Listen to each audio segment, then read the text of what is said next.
What's up YouTube, Magnus here, back with another video for you guys. Today we're going to be making a leather belt pouch, so let's get started.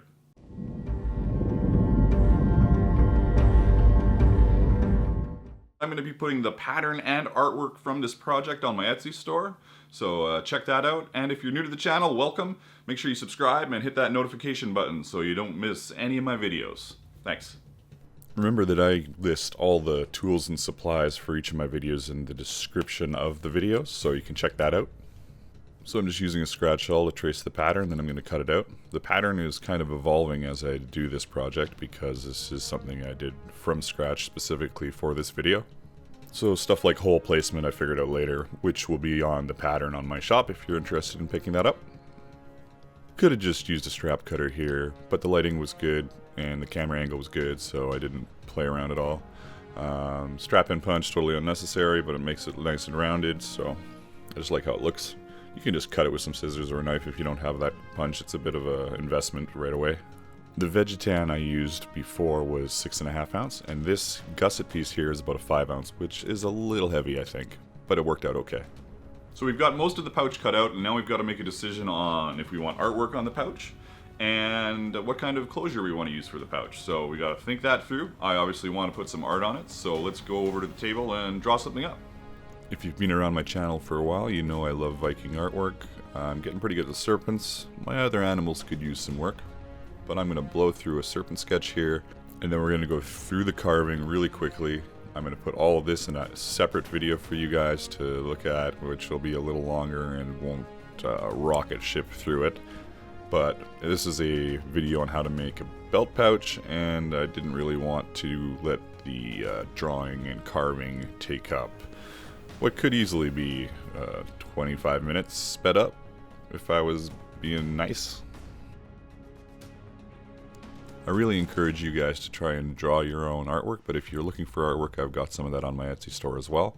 Serpents are pretty easy to do. You just need to have some patience and erase and draw and erase and draw and practice.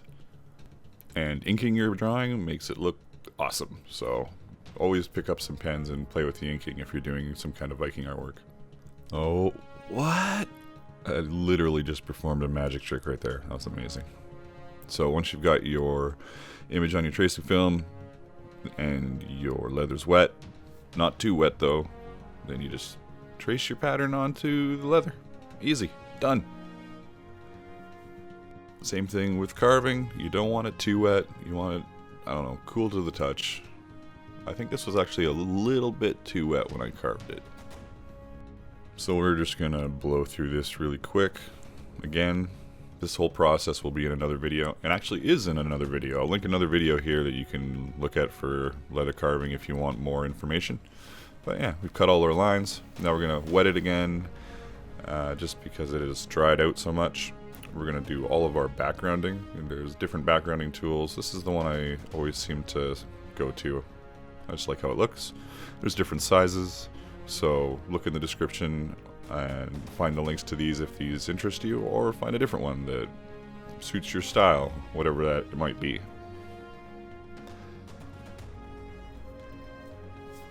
There's textured bevelers, there's smooth bevelers. I use the smooth ones most of the time. I use the small one and the large one, same angle. It's just depending on if I'm doing a tiny little spot or a sharp corner, then I might use the smaller beveler. Now that the carving is all done, I want to bevel the edges and punch my holes, get everything ready for painting and dyeing. But right now I want to make sure that I've got the same distance around the edge of the front and the back of my pouch. So I'm going to use my 4-in-1 punch and the guides that I've put in here with the stitch groover.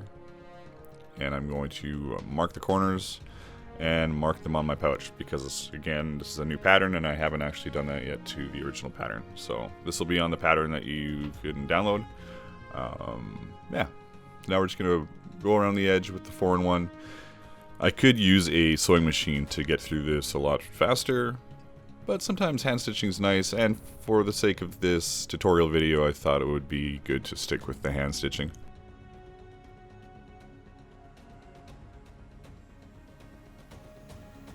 Now we're going to start painting with dyes. It can be pretty tedious. You might need a few coats. Before you hit it with the finish, it may look a little crappy, but see, it looks a little crappy. But once you hit it with the finish, and once you hit it with an antique, it should blend it pretty good. So I think it ends up blending this really well. And I'm not sure how it would be if you were using a much lighter color, but this is pretty dark, so getting everything to darken up just a bit more to make it blend was relatively easy.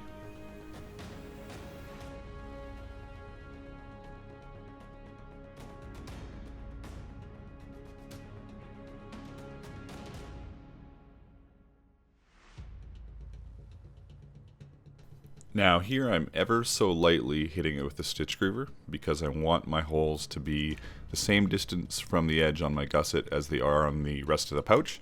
And then I just blow through it with all the holes and it'll stitch together almost perfectly because I've already lined them up. I don't have to guess.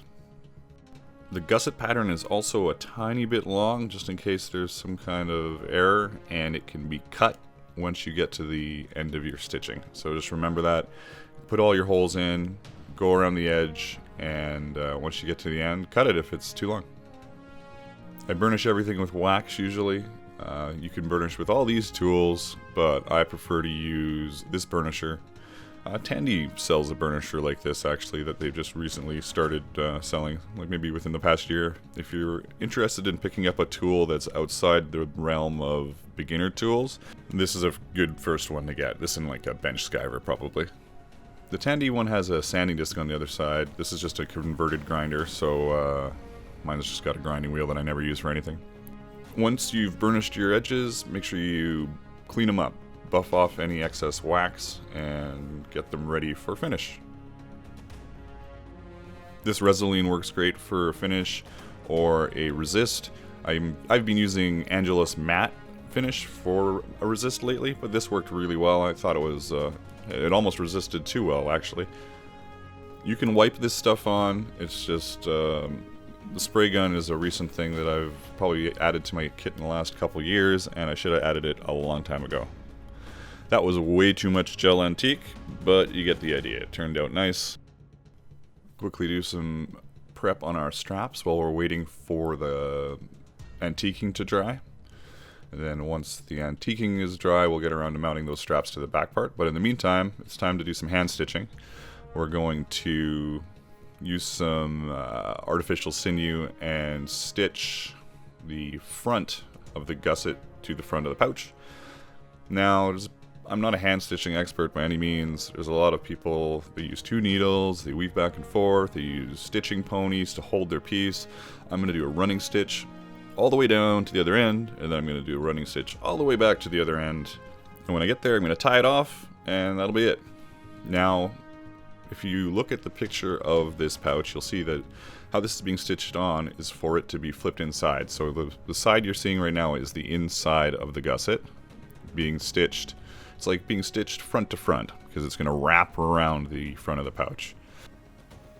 Because we marked all of our spacing perfectly before we punched our holes, everything lines up almost perfect. So we just need to do a tiny bit of trimming to help with the rolled edge on the pouch. So if you've got any little excess sticking up like we're going to see here, like this stuff, then you want to trim that away because the gusset needs to roll over that edge, and it'll just be better if it's all trimmed away, trust me.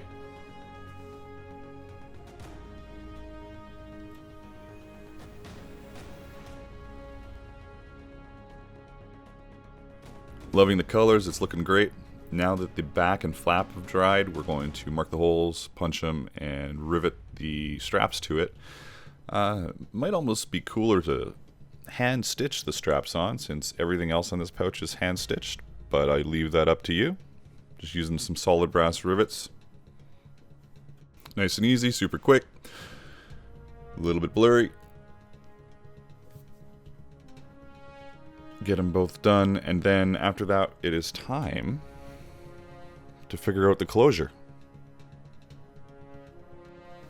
Antler tip closures are awesome and look great.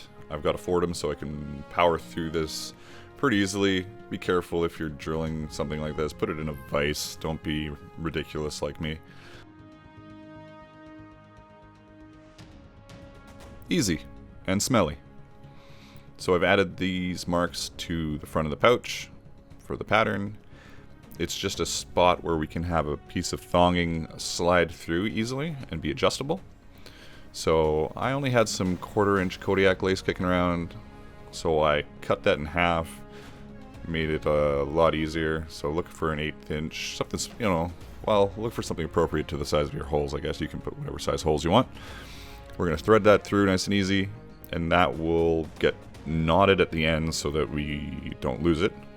And we can easily tighten down the pouch flap if we need to, or open it if we need to.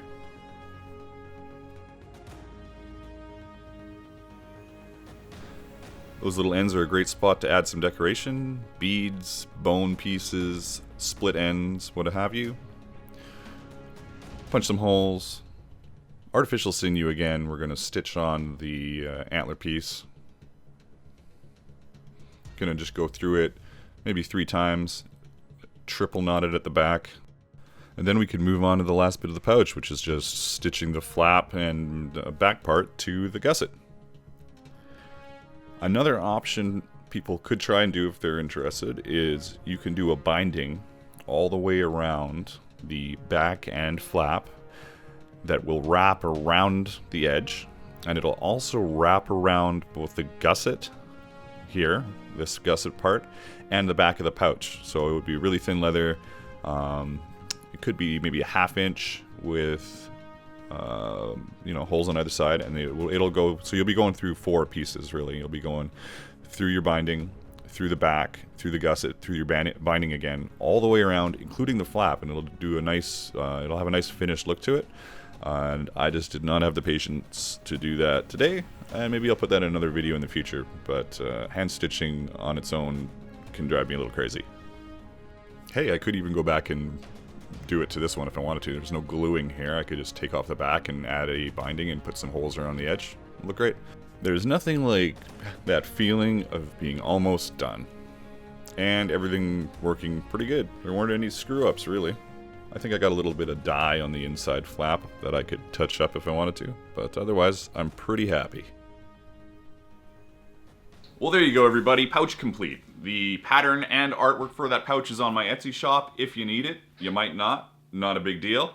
Make sure you hit the like button if you enjoyed this video. It really helps the channel out. Subscribe, hit the notification button, and until next time, keep on being creative in whatever it is you do.